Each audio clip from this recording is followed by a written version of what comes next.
오늘 함께 볼 말씀은 구약성경 1036조 구약성경 1036조 이사야 55장 9절에서 13절 말씀입니다. 구약성경 1036조 이사야 55장 9절에서 13절 말씀 한 목소리로 같이 읽도록 하겠습니다. 같이 읽습니다.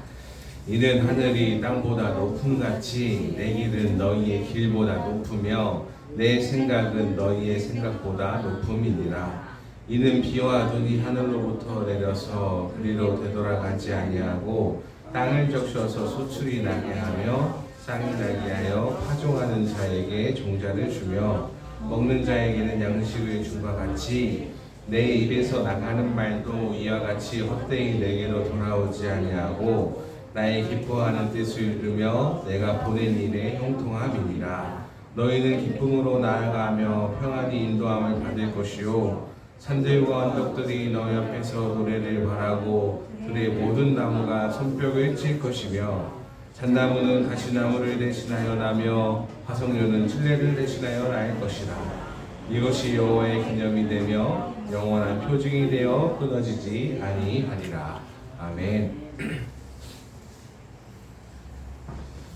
하나님의 생각은 우리의 생각보다 높고 깊습니다. 우리가 살면서 이해가 되지 않을 때가 종종 있습니다. 그리고 나면 이제 살면서 이해가 되지 않다가 나중에 이제 겪고 지나고 나면 이게 하나님의 뜻이었구나 하는 그런 타이밍이 옵니다. 네, 언젠간 올 거예요. 근데 이거를 우리는 흔히들 하나님의 섭리라고 얘기를 하죠.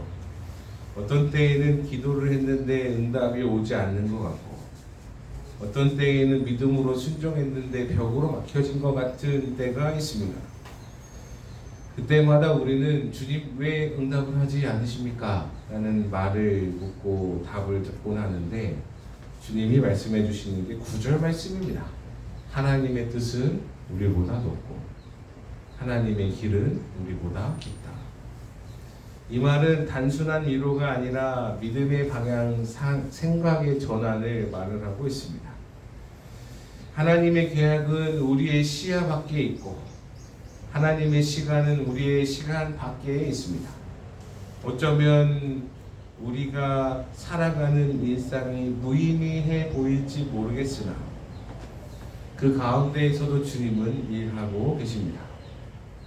예를 들면 군대에서의 시간은 가지 않고 육아를 할 때의 시간은 흐르지 않는 것처럼 느끼지만 되돌아보면 금방인 것처럼 시간이 참 다르게 흘러가는데 그 시간 가운데에서도 주님은 일하고 계심을 알 수 있습니다.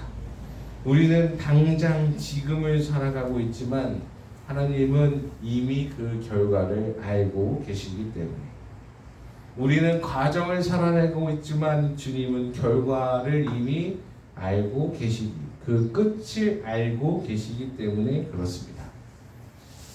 우리는 지금 당장 현생 지금의 순간을 살고 있지만 주님은 시공간에 제약이 없으신 분이시기에 아마 과거의 나를 위로하셨고 미래의 나와도 즐거워하고 계신 줄로 믿습니다. 현재의 나와도 함께 계시고 계십니다. 그리고 하나님의 말씀은 눈처럼 비처럼 내리십니다. 10절 말씀에는 이사야는 하나님의 말씀을 비와 눈에 비유합니다. 비와 눈은 하늘에서 내려서 땅을 적시고 그 땅에서 싹이 나게 하고 열매를 맺게 합니다. 그러니 하나님의 말씀은 생명을 불러일으키는 능력이라는 뜻입니다. 우리가 예배 드릴 때에 말씀을 들을 때에 그 말씀이 즉각적으로 반응되지 않을 수 있습니다. 하지만 하나님의 말씀은 비처럼 눈처럼 땅을 적셔서 열매를 맺게 하는 것처럼 우리 마음밭에도 내려서 우리의 심령에 열매를 맺게 할 줄로 믿습니다. 비가 내려야 곡식이 자라고 또 비가 때마다 일마다 채워줘야 내려줘야 성장이 있는 것처럼 하나님의 말씀이 우리에게 계속 내려줄 때에 우리의 삶에 반드시 열매로 나타나게 되는 줄로 믿습니다. 꼭 말씀을 가까이 하고 예배를 가까이 하시는 은혜가 있으시기를 바랍니다. 또 11절 말씀처럼 하나님의 말씀은 헛되지 않습니다. 하나님의 말씀은 약속에 대한 확신을 줍니다. 말씀은 헛되지 않습니다. 우리가 종종 신앙생활을 할 때마다 느끼는 괴리감 중에 하나가 기도해도 소용이 없는 것 같아 보이는데요 라는 생각이 들 때가 있습니다. 말씀대로 살았지만 이게 좀 잘 안 되는 것 같은데요 라는 생각이 들 때가 있어요. 그러나 주님은 말씀하십니다. 내가 보낸 말씀은 반드시 목적을 이룬다. 하나님의 말씀은 반드시 목적을 이루게 되어 있습니다. 하나님의 말씀은 어떠한 환경과 어떠한 시대에도 능력을 잃지 않습니다. 하나님의 말씀은 우리가 설령 믿음이 없었던 시간대에 있다 할지라도 말씀이 들리면 그것이 영원히 하나님의 말씀에 이끌리게 되어 있습니다. 말씀이 한번 들어간 사람은 하나님의 영혼의 말씀으로 다시금 이끌리게 되어 있습니다. 말에는 힘이 있고 하나님의 말씀에는 능력이 있습니다. 나의 말이 다시 나에게 되돌아오게 하지 않겠다. 이 말은 하나님의 말씀이 그 말을 통하여 능력이 있고 역사가 이루어지게 하겠다는 뜻입니다. 하나님의 말씀에는 힘이 있고 우리의 언어에도 능력이 있습니다. 우리의 말에도 힘이 있습니다. 이사야가 전한 이 말씀은 바벨론 포로로 끌려 들어갔다가 돌아온 이스라엘 백성에게 황폐해진 이스라엘 땅을 바라보며 절망하고 있을 그들에게 다시금 살아낼 수 있는 용기를 주었고 힘을 주었습니다. 포로로 끌려갔던 그들에게 다시금 하나님의 약속이 이루어지는 은혜의 성취를 달성하게 했던 것입니다. 포로에서 자유인이 되었고 다 멸망했던 것 같은 땅에서 다시금 소망이 피어났습니다. 그래서 다시 재건축을 했고 다시 삶을 살아갈 용기를 얻었던 것이죠. 그리고 하나님의 말씀은 기쁨과 평안으로 인도하십니다. 10절입니다. 하나님의 말씀은 단지 교훈이나 지시가 아니라 우리를 기쁨과 평안으로 이끄는 생명의 길입니다. 이스라엘 백성에게 있어서 이 12절 말씀의 구절은 단순한 회복의 선언이 아닙니다. 새로운 역사와 시작이었고 망가졌던 삶이, 무너졌던 공동체가, 무너졌던 성전이, 타버린 성벽이 다시금 회복되는 은혜가 일어나고 있었습니다.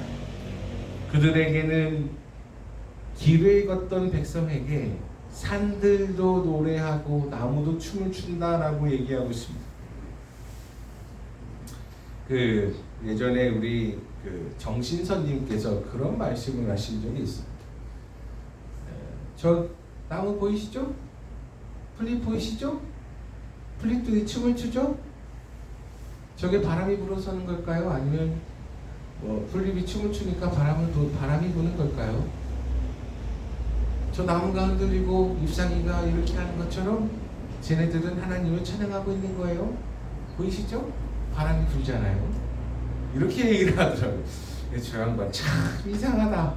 저게 뭔 얘기인가 하고 바람에 흔들리는 나뭇가지를 바라보니 쟤네들도 하나님을 찬양한다는 그 마음으로 바라볼 수 있게 되더라고요. 아니 저게 그냥 움직이는 건데 저 나뭇가지가 풀잎이 나뭇잎이 근데 저 나뭇잎이 흔들거리는 것이 하나님을 찬양한다라고 인정할 수 있는 마음으로 바라보면 있잖아요. 저것도 즐거이 하나님을 찬양하네. 나도 하나님을 찬양해야지 하는 마음으로 바라볼 수 있게 되더라고요. 세상에 이게 참 아다르고 어다르다고. 내가 어떤 마음으로 저걸 바라보냐 이렇게 하니까 이공계 같으면 바람이 부니까 흔들리는 거지 뭐. 근데 믿음으로 바라보는 이 신앙인의 마음으로 보니까 아이고 저 나뭇잎 풀잎도 하나님을 흔들면서 찬양하는구나. 그러니 바람도 따라오는구나. 이런 생각도 들더라고요 세상에. 근데 그렇게 바라볼 수 있는 시선 자체가 내 마음이 하나님을 즐거워하고 있는 마음으로 바라보고 있어야 되는 시선이 있어야지 그게 가능한 거예요. 네, 그 12절 말씀에 산들이 언덕이 어떻게 노래를 말하고 나뭇잎이 춤을 춥니까? 산이 무슨 노래를 해요? 말이 안 되지. 근데 저 굳건히 서 있는 산도 노래를 한다고 하는 이 말이 내 일상이 평온하고 할렐루야. 내 살아가는 삶이 즐거운 일이 가득한 노래가 있다는 얘기가 아니겠습니까? 네, 여러분 이런 은혜가 있으시기를 바랍니다. 네, 그래서 주님이 우리에게 날씨는 무덥고 세상은 복잡하고 물가는 오르고 사람의 마음은 쉽게 병들어가는 이 시대상에서 그래 산들도 노래하고 나뭇잎도 춤을 추고 있는 이런 믿음의 소망의 길을 걸어가도록 인도해 주신다고 말씀해 주고 계십니다. 그리고 13절 말씀입니다. 가시나무 대신 잣나무를, 찔레나무 대신 화석류나무를 내게 하신다고 말씀하고 있습니다. 이 말씀은 완전한 회복의 상징입니다. 가시나무는 찔레는 죄와 저주를 말합니다. 황폐함을 말합니다. 누가 자기 땅에 가시나무 나는 걸 두고 보겠습니까? 가시나무가 잣나무로 바뀐다는 건 이 황폐했던 땅이 바뀌게 된다는 뜻이고, 그리고 화석류가 난다는 건 먹고 즐거울 수 있는 일이 생긴다는 거죠. 축복을 말하는 겁니다. 주님의 말씀은 황무지를 꽃동산으로 바꾸시는 능력이 있습니다. 포로했던 자들이 다시 돌아오게 되고, 실패했던 백성이 절망 속에 가득 있던 땅도 주님 말씀으로 새롭게 바뀌게 됩니다. 이것이 여호와의 기념이 되어라고 말하는 건 하나님의 말씀은 살아있고 이루어진다는 뜻이 됩니다. 삶의 한복판에서 하나님이 어떻게 역사해 주셨는지 보여주는 은혜의 말씀입니다. 우리도 여기 옆에 기념비가 하나 있어요. 물론 저거 치워버리고 주차장으로 만들고 싶은데 내가 땅 주인이었으면 다 치워버렸어. 근데 기념비가 여기 옆에 오다 보면 하나 있어요. 아마 신경도 안 쓰셔서 모르실 텐데 뭔가 하나 세워져 있어. 방치되어 있습니다. 근데 이것이 여호와의 기념비가 되어라는 말은 이미 일어났고 바꾸게 한 능력이 있고 하나님의 말씀이 삶 속에 역사하고 있다는 뜻입니다. 하나님의 말씀은 반드시 자라납니다. 사랑하는 여러분, 여러분의 마음 받든 어떤 상태이십니까? 혹시 비가 필요한 메마른 땅은 아니신가요? 아니면 기도의 열매가 없어서 지쳐 계십니까? 그러나 말씀은 절대로 헛되지 않습니다. 하나님의 말씀에 비가 내려서 땅에 내리고 땅을 적시고 열매를 적시듯 주님의 말씀은 오늘도 우리의 삶을 적시고 있습니다. 포로로 끌려가서 절망하던 이스라엘 백성에게 선포된 이사야의 말씀이 다시금 불꽃이 되어 소망을 지폈던 것처럼, 그래서 돌아올 수 있었던 것처럼 이 시간에도 주님의 말씀이 여러분의 영혼을 적시고 있는 줄로 믿습니다. 나의 말이 나에게 헛되이 되돌아오지 않게 하겠다. 이 말은 하나님의 말씀이 이루어진다는 뜻이거든요. 근데 하나님의 개체인 우리가 입으로 내야 하는 말들이 다시금 돌아오고 이루어지게 되는 줄로 믿습니다. 그러니까 평소에 내는 말이 은혜의 말이 되기를 바랍니다. 그래서 뭐를 하면 좋겠냐면, 우리끼리니까 이제 하는 얘기인데 아침에 눈 뜨는 말이에요. 하나님 오늘도 살게 해주셔서 감사합니다.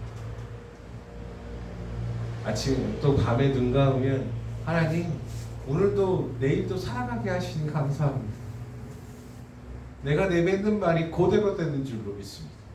그리고 또 약간 중단했던 기도이기도 한데 하나님 땅 주셔서 감사합니다. 물질 축복 주셔서 감사합니다. 돕는 손길 주셔서 감사합니다. 하나님 내가 가는 길이 걷는 발걸음이 늘 하나님의 선하신 뜻 가운데 있게 해주셔서 감사합니다. 이거는 제 스키마고요. 여러분의 스키마는 뭡니까? 여러분의 스키마 그대로 되는 은혜가 있기를 바랍니다. 눈 뜨면 있잖아요. 하나님 아파트 팔리게 해주시니 감사합니다. 여러분의 스키마. 하나님 우리 아이가 공부 잘하게 해주시니 감사합니다. 눈 뜨는 말이죠. 하나님, 내가 가는 길이 형통하게 하시니 감사합니다. 눈 뜨면 말입니다.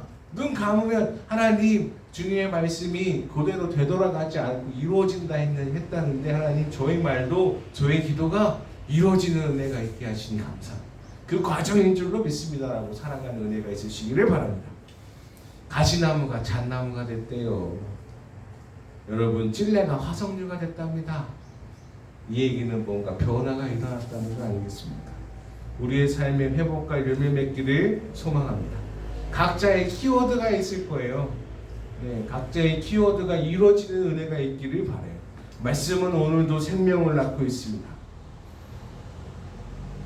아침에 눈 뜨고 밤에 눈 감을 때, 혹은 걸을 때, 산책할 때, 혹은 운전할 때 아이 저 이거 하지 말고 하나님 은혜 주셔서 감사합니다.